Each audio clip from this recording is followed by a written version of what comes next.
মেঘ বলল, কবি শুভ দাশগুপ্ত। মেঘ বলল, যাবি? অনেক দূরের গেরুয়া নদী, অনেক দূরের একলা পাহাড়, অনেক দূরের গহন সে বন, গেলেই দেখতে পাবি। যাবি? জানলা দিয়ে মুখ চুকিয়ে বলল সে মেঘ, যাবি? আমার সঙ্গে যাবি? দিন ফুরিয়ে রাত ঘনাবে, রাত্রি গিয়ে সকাল হবে, নীল আকাশে উড়বে পাখি, গেলেই দেখতে পাবি। যাবি? শ্রাবণ মাসের একলা দুপুর। মেঘ বলল, যাবি? আমার সঙ্গে যাবি? কেমন করে যাব রে মেঘ, কেমন করে যাব? নিয়ম বাঁধা জীবন আমার, নিয়ম ঘেরায় ধার ও ধার, কেমন করে নিয়ম ভেঙে এ জীবন হারাবো? কেমন করে যাব রে মেঘ, কেমন করে যাব?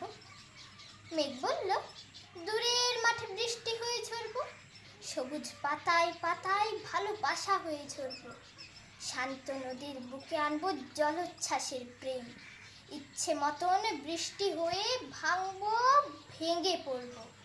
আয় মেয়ে, তুই যাবি? আমার সঙ্গে যাবি? যাব না আমি, পারবো না রে যেতে, আমার আছে কাজের বাঁধন, কাজেই থাকি মেতে, কেবল যখন ঘুমিয়ে পড়ি তখন আমি যাই, সীমার বাঁধন ডিঙিয়ে দৌড়ে এক ছুটে পালাই, তখন আমি যাই।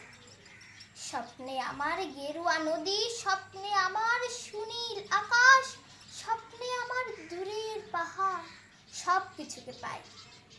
জাগরণের এই যে আমি কৃতদাসের মতো, জাগরণের এই যে আমি এবং আমার জীবন, কাজ অকাজের সুতোয় বোনা মুখোশ ঘেরা জীবন। তবুও আমি যাব একদিন ঠিক তোরই সঙ্গে, শ্রাবণ হাওয়ায় নতুন রঙে যাব রে মেঘ, যাব। সেদিন আমি শিমুল পলাশ ভিজবো বলে যাব, পাগল হাওয়ায় উতল ধারায় আমায় খুঁজে পাবো। যাব রে মেঘ যাব, যাব রে মেঘ যাব, যাব রে মেঘ যাব।